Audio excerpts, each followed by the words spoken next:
Thought Bubble Audio.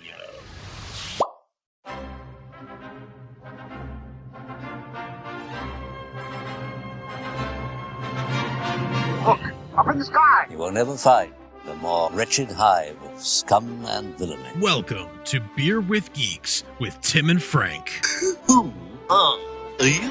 I'm Batman. I am Iron Man. Your friendly neighborhood Spider-Man. Hi, Christopher. I'm Nero. My name is Inigo Montoya. You're a wizard, Harry. A couple of guys with a couple of beers and a whole lot of pop culture nostalgia. Make it so, number one. Ladies and gentlemen, the Beatles. Name the dog, Indiana. Life finds a way. I am serious.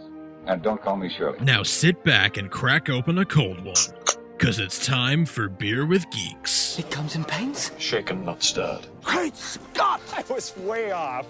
I knew it started with an S, though. Hi, and welcome to Beer with Geeks, where two geeks geek out with beer. I'm Tim, and with me, as always, is my questionnaire friend Frank. How are you today?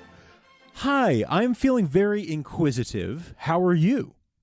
I'm doing well. That was a good question, Mr. Inquisitive. That was a good question. Well, I got more where that one came from, but that's good. Before we get into even more questions, I have a crucial one. Oh, yes? What are you drinking? Oh, my goodness. I thought you would never ask. I'm full of questions. You had to know I was going to ask that eventually. You are full of questions. I'm drinking something I don't think I've ever had on the show before. You ready for this? I'm drinking a Peroni. A man after my own heart, the beer of my people. The Italian people, the beer of your people. That's right. So a very slight story on this. I went out to dinner with a bunch of people, and somebody ordered a Peroni, and I was like, oh, I want a Peroni. I haven't had a Peroni in years, and I had it, and it was great, and I don't actually remember it being so great, but I loved it, so I had to go pick up some. So I am having a Peroni. Excellent. Fantastic. I love it. I love Peroni. It's so good. Like all the Italian, like the very light Italian beers, I absolutely love. My family did. I grew up in a very Italian family, but we were more of a wine family, if anything, and that was only for holidays. I grew up in a wine family as well. So there wasn't a lot of beer, and when there was beer, it wasn't really Italian beer. So I didn't really grow up with Peroni, but for whatever reason, Peroni and Moretti, I love. I just really enjoy. They're just so sippable and enjoyable.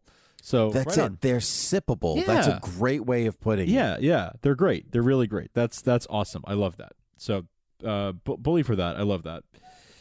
I am drinking. So I went. I'm sorry. I wasn't asking you. Don't care. Oh well. Okay. Sure. Anyway, sorry. Continue. Go ahead. You can find us on the internet. I'm just kidding. No, I'm just. Don't leave me. Don't leave me. So I have completed the Mug Club life update. Congratulations. Thank you. Yes, life update. Life goals. Yay. So yes, I completed the Mug Club. 70. I miscounted. It wasn't 71 beers. It was 72. Whoa. 72 beers later, I have completed the Mug Club. How's your liver? Well, I don't know. We'll see. Feeling all right, but I finished it with like 3 weeks to spare. My wife finished it a week later, so she had 2 weeks to spare. So we're both members of the Mug Club officially now, and we are numbers 254 and 255 respectively in the Mug Club. Very nice. Anyway, but so I'm done with discovering beers there. So I've had to branch out a little bit, and so I was at the grocery store, and they had one of those build your own 6-pack type things. Mm-hmm. So I grabbed a bunch of beers, some that I've tried, some that I hadn't before. So one that I hadn't tried before is a Josephsbrau Brewing Company Drive-Thru Red dry hopped red ale. Whoa. Yeah, so it's a red ale, and it is actually I'm gonna find out right now how it is. And he's drinking, and yeah, it's kind of sweet. It actually doesn't taste that super hoppy. Oh, interesting. It's got almost I like the label. Yeah, it's a really cool label. Like a VW bus on the front of it, and with the license plate that says "I Heart Hops." But yeah, it's really good. It's almost tastes like apple with like cinnamon in a way. I don't know. It's I actually really enjoy this. This is interesting. It's from San Jose, California, and yeah, right on. So I'm really enjoying this. So that's what I'm drinking. Well, good for you, man. Yes. Right on. Thank you. Mm-hmm. Thank you. Listen, I have a few questions for you. Questions, you may say. Yes. Questions, I say. Questions on the topic of what would you rather? That's right. If you fall in love. I came in a second too late. It's okay. all right. It's all worth it. It's all good. Yeah. What would I rather what you say? Would you rather? Yes, we're bringing back the geeky would you rather. Because it's been a while. It's been quite some time since Indeed, Timothy and I yes. have gone down this road, and I believe it's my turn to. It is your turn to ask you. Yeah, to ask you what you some things you would rather. So, basically, I come up with another list of a few things that I think. Things we haven't really talked about. You know, that's the thing, Tim. You and I talk about a lot of geeky topics of all shapes and sizes, but there are certain things that I just don't know where you stand. I don't know where you stand on some issues. So I thought that the important issues of the day. Yeah, important issues. Things like, you know, which droid is your favorite or things like that. So yeah, I think I'm gonna pull these up here. I keep a list in my Apple Notes. And I try to write down things, you know, sometimes I'll just get struck by the thought of, I wonder what Tim thinks about this. And I save them up for a rainy day. And today is that rainy day because, you know, April showers are going to bring May flowers. So, or snow if you're where we are. Yeah, apparently. Still getting snow. But anyway, so let's dive into it, shall we? Splish splash, I was taking a bath. Bum, bum, bum, bum. All up in Frank's questions. Nice. Anyway. So the first question I'm going to ask you is Slade Wilson or Wade Wilson? Whoa, good question. So Slade Wilson is Deathstroke. Wade Wilson is Deadpool. I'm going with Deathstroke. I'm going with Slade Wilson. Ooh, I'm actually kind of surprised by that. I love when you surprise me with these. That's a great question. I like Deadpool and I like the film Deadpool quite a bit. I love Deathstroke. I had, even when I was a kid, and I don't even remember why. I couldn't tell you why I know who Deathstroke was, because I didn't watch Teen Titans, and I knew who he was before that because they didn't call him Deathstroke on Teen Titans. They called him Slade because Cartoon Network wouldn't let them say the word death. It was too they couldn't get death past the censors. Sure, that's why villains always want to destroy the hero and not bring death upon them. Sure. Right. So I destroy Buzz Lightyear. Yeah, destroy. Danger, Will Robinson. Anyway, so I remember them calling him Slade and going, but he's Deathstroke. That's not fun. Not interested. Whatever.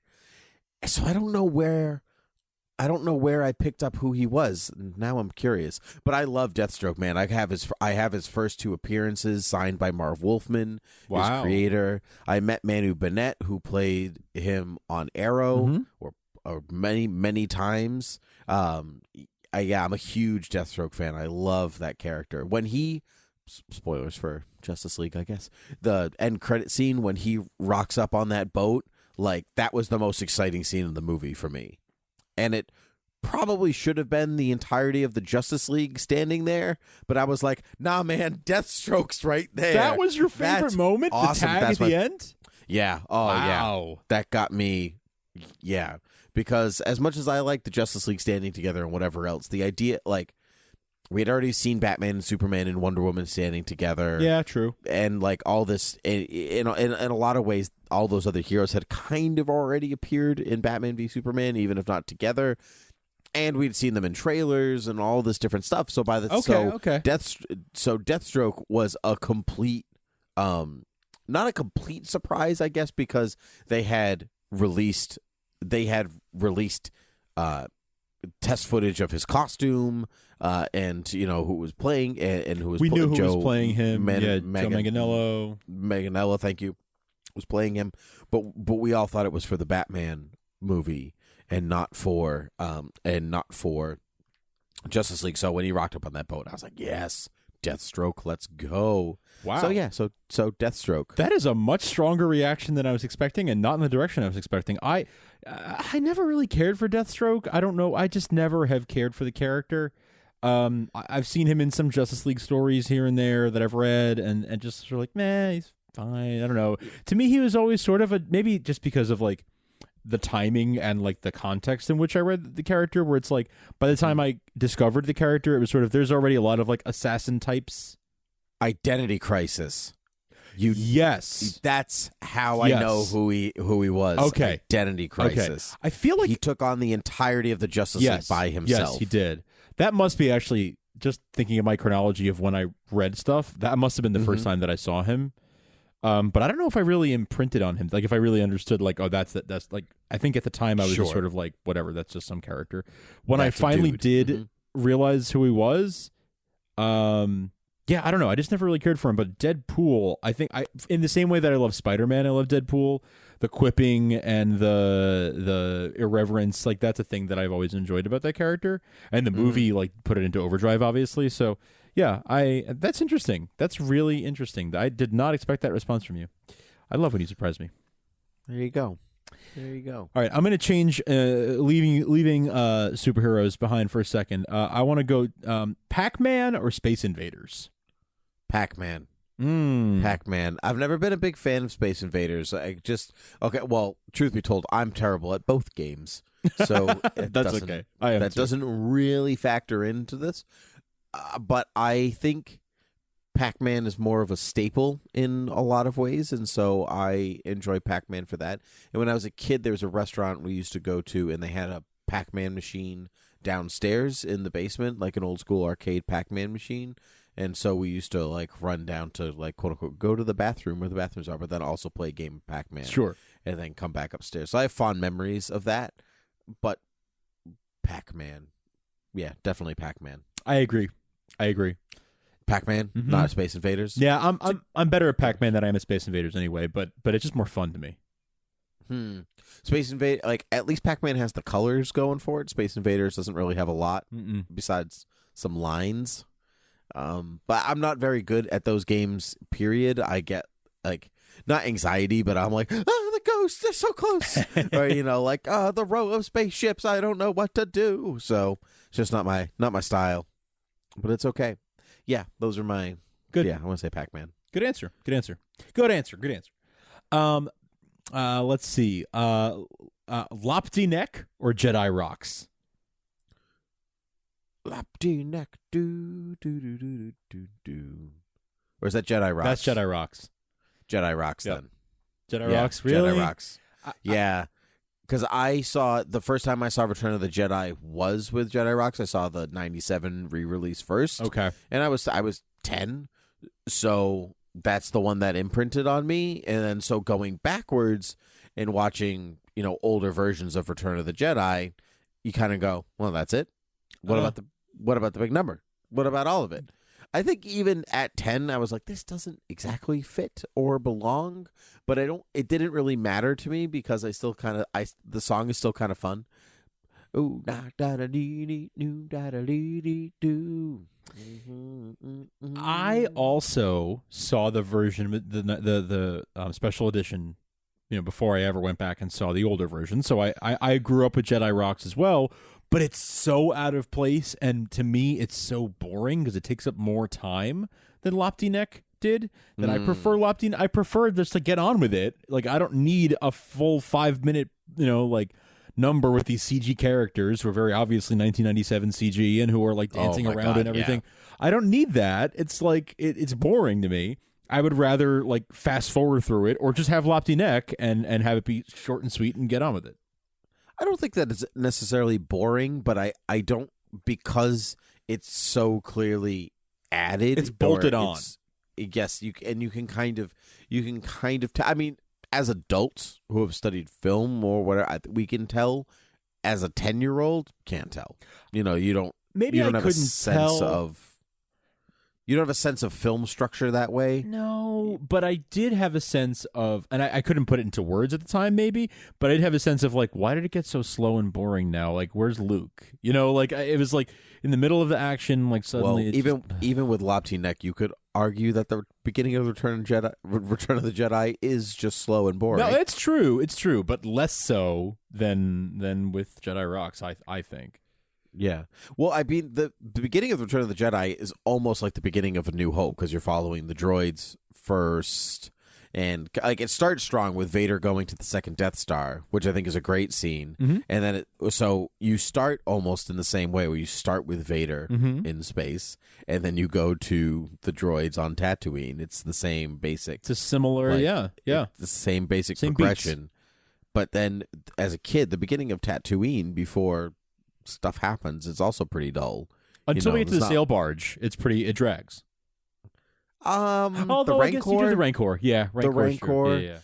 Although, and I like Princess Leia infiltrating, like, itu.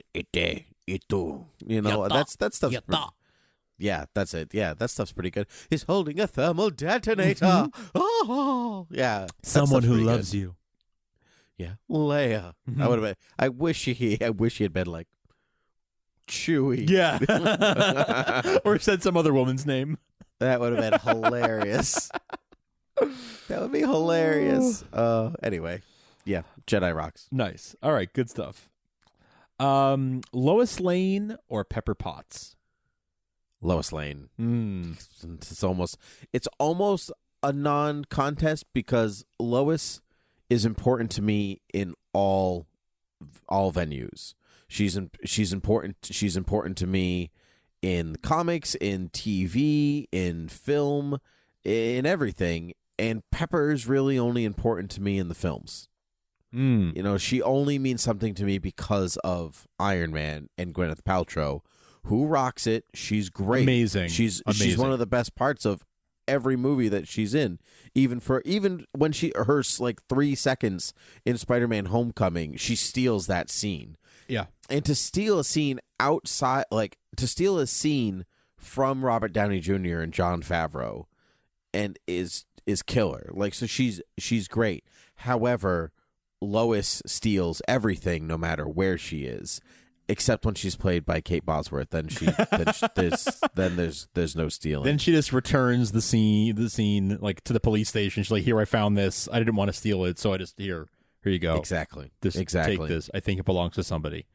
There's someone's ID in there and a train ticket and a $20 bill. Just take this, please." You're putting me to sleep just thinking about it. Yeah. That's too bad. That's too bad. Liz Lemon or Leslie Knope? Oh my God. Okay, so Liz Lemon of 30 Rock, Leslie Knope of Parks and Rec. That's a great question. I'm going to say Liz Lemon. Okay. I think I'm gonna stick with Liz Lemon. I love both those shows, but I think Liz is I see there's a lot of Liz in me. Like a lot of the way she reacts to situations, or some of the things that she like working on my night cheese and like things like that. Like those are all things that I don't say necessarily work on my night cheese, but you know what I mean. Like that, like I place myself more in Liz than I do in Leslie. That's they're so different though. Liz is like your weird, quirky friend. She's fun but weird. She doesn't quite have her life together, even though she's like in her 30s. Leslie is your very eager, earnest, very like morally upright, always chooses what's right, and loves her friends and loves everybody, and is like she's like a puppy. And Liz is more like, I don't know. Liz is a little more relatable in a lot of ways. She's like a grumpy older dog in some ways. Yeah, kind of like an older cat. Yeah, whereas this like the puppy versus the cat, I guess. And in a lot of ways, that's a good. It's a good metaphor for them.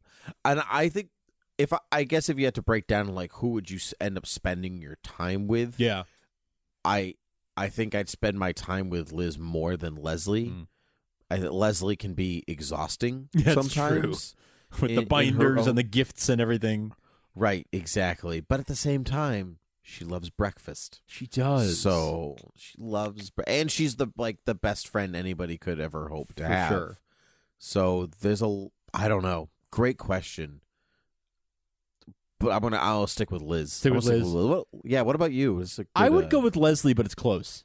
But I think I would go with Leslie. I've just finished Parks and Rec rewatch. I'm kind of in the middle of a 30 Rock rewatch now, even though it's been on hold for a couple weeks. But I think I'm going to go with Leslie because of what I said. I think she's such like a loyal friend, and she's the kind of person that I tend to surround myself. She's like an extreme version of the kind of people that I surround myself with. And whereas Liz, I feel like is more like me, but Leslie is more like the people I am friends with. That's true. I do have a lot of. I think I have more friends like Liz than I have like Leslie. Yeah, I might be Leslie. You're more friends. Leslie. I think you are more Leslie than I am, and I think I'm more Liz than you are. That's why we're friends. And that's why we're friends, and that's why I got you this. That's why I got you this binder. Oh my God, where'd this come from? It's a binder full of more questions for me to ask you. This is crazy. I was prepared. Yeah, apparently. Let me ask you this one: Catwoman or the Black Cat? Catwoman. I think you could say that. Yeah, I agree with you. And I like the Black Cat, and when she crosses my path, but that was a reference to the Spider-Man. Yeah. Have we ever just straight up reviewed like done an episode on that cartoon on that episode? I don't think so. Maybe we should do like a 20-minute commentary on that episode. For that should have been episode 200. We made a giant mistake. But we should for sure, like, for fun, maybe a Patreon thing, I don't know, but we should do that just for fun, just for giggles, because I agree. It would be insanely fun. I totally agree. But to go back to the question, I'm going to say Catwoman, and here's my real-time answer. I'll even tell you how much I like Catwoman. Are you ready for this? I'm ready. Hit me. I am currently listening to an audiobook called The Many Lives of Catwoman, The Felonious History of the Feline Fatale. Wow. Yep. I started, there's this author called Tim Hanley, and he's doing these series of history of like the women in comics, I think, kind of thing. Cool. And so he did Wonder Woman Unbound, which I cannot recommend highly enough. It's that guy. It was unbelievably good. Yeah. And then he did a Lois Lane one. Ooh. Which is, I know, which is not on Audible, so I have not gotten to that one yet. But his latest one that came out last summer, I think, is about Catwoman. So these are histories of the characters. They're not novels. They're not stories about them. They're like the history of. That they're the history of, yep. Okay. So who created them and why, and he kind of goes through their stories and every incarnation of them, but then he really hunkers down and analyzes them too. It's not just like and then this happened, and then this happened, and then this happened. It's really about, if you really had to look at it, he's kind of looking at it through a feminist, a feminist lens. Like, why is this?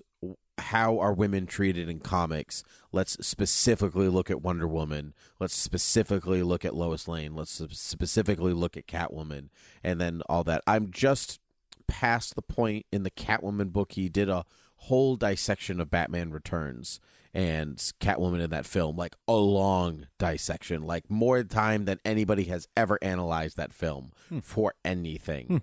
And it was totally brill, and it made me want to go back and rewatch that film with that lens, but it made that movie better by transcending what the film maybe is actually about. But if you look at it through this idea, he's great. I think right now the Wonder Woman book is better. Wonder Woman Unbound was 5 stars, hands down, best analysis of that character I've ever read. Was Wonder Woman Unbound the book that they was the basis of Professor Marston, the Wonder Woman, the movie? No. Okay. Great question. That is The Secret Life of Wonder Woman, I think it's called, or something like that.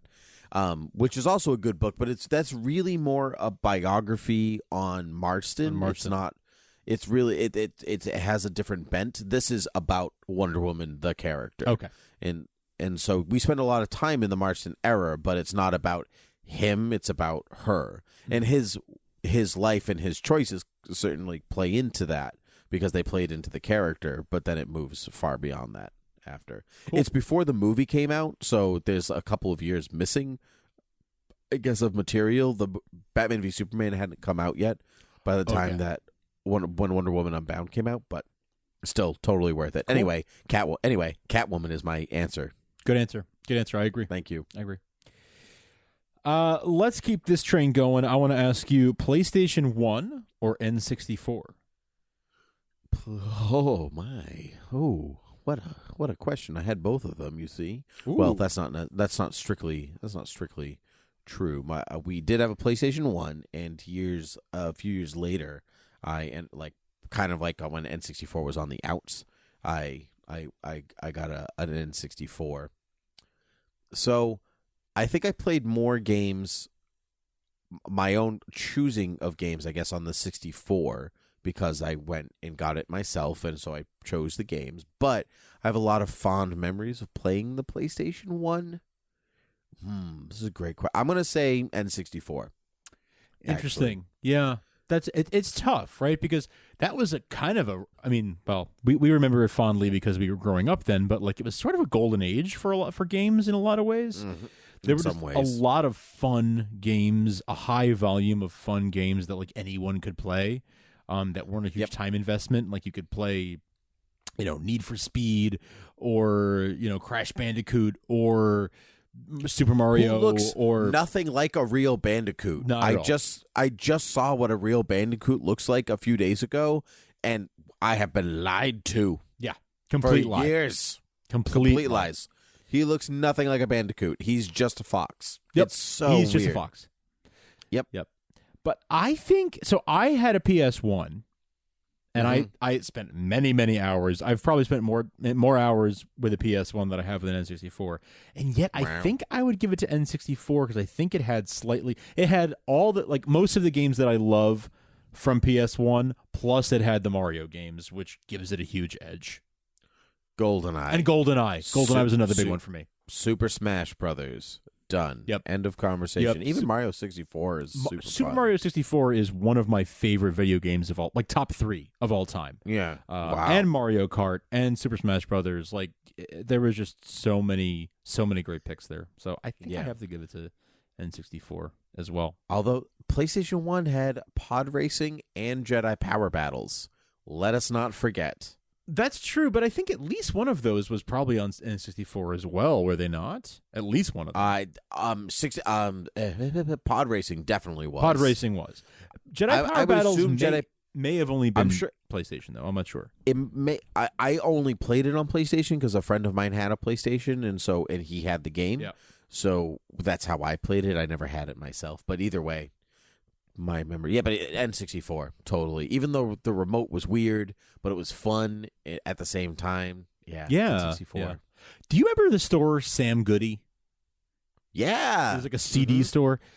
When they were going out of business, I bought a copy of Jedi Power Battles for PlayStation.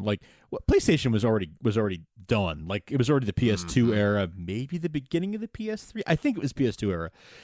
But I still had my PS1, and I found this copy of Jedi Power Battles for $4 or something at Sam Goody. So I bought it and dusted off my old PS1 and played it for a couple weeks. It was a ton of fun. That's awesome. Ton of fun. All right. Dust. I have machinations about dusting off old systems, and then I remember that I have to clean my house. And do this thing and do that thing, and so record podcasts. So kids, if you're young and listening, play those games as much as you can, because when you're an adult, you just won't. That's absolutely true. Okay, I think we have time for one more question. One more question, and I am going to make it this one. I think this is a good one to go out on. Jeff Goldblum in Jurassic Park. Or Jeff Goldblum in Independence Day. Jeff Goldblum, Jurassic Park. Yeah, that's hands the right down, answer. no question. That's the right answer. No question. Independence Day, Jeff Goldblum, get out of here. okay, actually, so this wasn't you that I had this conversation with already about this. Who's more handsome, Jeff Goldblum Jurassic Park or Jeff Goldblum Independence Day? Jurassic Park. Jurassic Park is the answer. Yes. Okay, no, this wasn't you. So I remember that. So I went out to dinner with two friends of mine, and the first thing, so my friend's fiance comes in and he's like, I have a question. Jeff Goldblum Jurassic Park or Jeff Goldblum Independence Day? Who's more attractive? Jeff Goldblum Jurassic Park, obviously. And he's like, thank you. She thinks it's Independence Day, and that's weird. And so, or it was the, I can't remember that, but either way, that's weird that you asked me those two films because that happened just a couple weeks ago. Yeah, definitely Jurassic Park. He has that whole, like, I'm sweaty, ripped, look at my open shirt on the table, but my leg's broken thing going for him. Yeah. It's a very specific thing. Yeah. So I wasn't necessarily asking where is he more handsome, but that's a very acceptable way of answering. For me, it was more about, like, what's the better, like, where does he have character? More? Yeah, well, more, yes, better character. I guess more swag, where is he more suave? You know, I think whether the question is where does he look better, where does he perform better, or which character do you like better, I think the answer to all three of those is Jurassic Park. It's always Jurassic Park. I think he's definitely more suave in Jurassic Park because he's kind of nerdy. He's nerdy Jeff Goldblum in Independence Day. Right. And not that he's not nerdy in his own way in Jurassic Park. Sure. But Independence Day, that's like what they were going for. Exactly. And I just think Dr. Malcolm is just a kind of he's more interesting character. I think Jurassic Park is a more interesting film than Independence Day, so I'm sure that lends a lot to my decision, and I just like that film more. But across the board, and actually, as much as like people get on Jeff Goldblum for like he's just being Jeff Goldblum or whatever, I think he's actually a character in Jurassic Park. Like, yes, he's Jeff Goldblum, and he has like his particular way of saying things, as Charlton Heston had his particular way of saying things, or whatever. But he's a real character. He's not just being Jeff. Like, watch an interview with Jeff Goldblum and then watch Jurassic Park, and you're like, oh, Dr. Malcolm is actually suave, and and says things in a normal way. I have to agree. I think that, yeah, he's not. I mean, I think the movie where he's the most Jeff Goldblum I've ever seen him is Thor Ragnarok. Right? Like, definitely. That's where it just feels like they just brought him in. They didn't even tell him he was in a movie. They just sort of dragged him on set and said, like, here you go. Here's a piece of paper. Like, just read what's on. Here's a cue card. Read what's on here. And he just did his thing. But he didn't even know it was a movie. He still doesn't know. But in Jurassic Park, you know, he is performing. He is actually putting on another character. And I like the Charlton Heston example. Did you pick Charlton Heston because, like, it's Passover right now and, like, the Ten Commandments is relevant, or probably he's just in my head. But Charlton Heston's also kind of an actor where I think, like, he basically does the same thing every time. You know, he's not. He's just, you hire him because he's Charlton Heston, right? Not because you need him to play Salvador Dali or something. Whether it's Ben-Hur or the Ten Commandments or Soylent Green, he's Charlton Heston, right? Or you know, who's maybe a more modern example is like Owen Wilson. Like you hire Owen Wilson to be Owen Wilson. That's the kind of character you need. Yeah. He does it really well, and so when you need somebody like that, you bring him in, right? And Jeff Goldblum can be that person, but he can also just act. But I think people forget that he was also an actor. Yeah, and so I think you're right. So that's So that was a good question. So definitely Jurassic Park. Solid, no question. Solid. Cool. Well, I think we're out of time, but that leaves me with I've still got a handful of questions here. 1, 2, 3, 4, 5, 6 questions that we can use for another time. So another time it shall be. That's exciting. And next time it's going to be your turn, my friend. So I hope you've got a couple for me one of these days. Not next episode, but the next time we bring this back up again, it's going to be ball's going to be in your court. So I'm going to laugh real hard if it's next episode. Just putting it out it there. might be next episode. Who knows? But I'm just going to laugh real hard.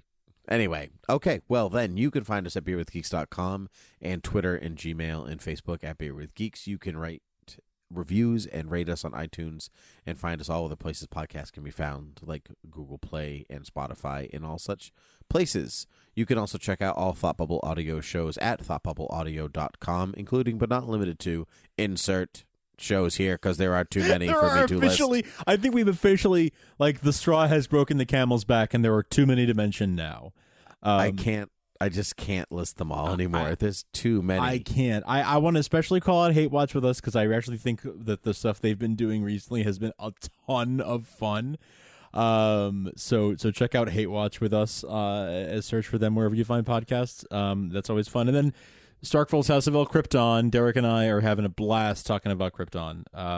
We're 3 episodes in and loving it. So please check that out as well.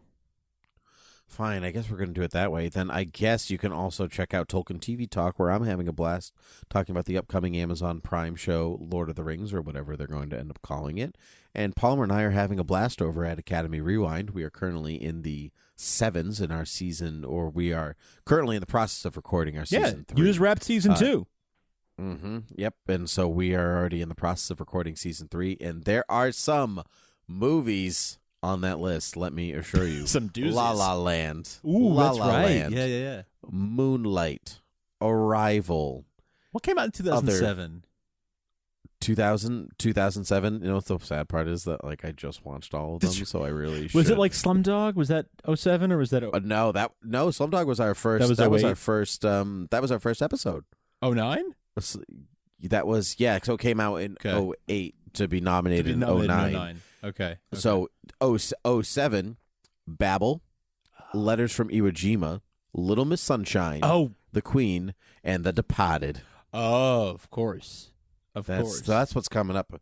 That is what's coming up. I already recorded that episode. Did that win that year, The Departed? Can't tell you. Got to watch the episode. All right, fair enough. Yep.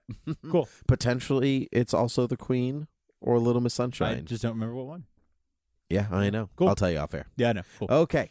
So, that is the whole kit and caboodle. I guess you can also check out Frank and I on Supergirl TV Talk, whatever. You know, we talk about it all the time. It's fine. Absolutely.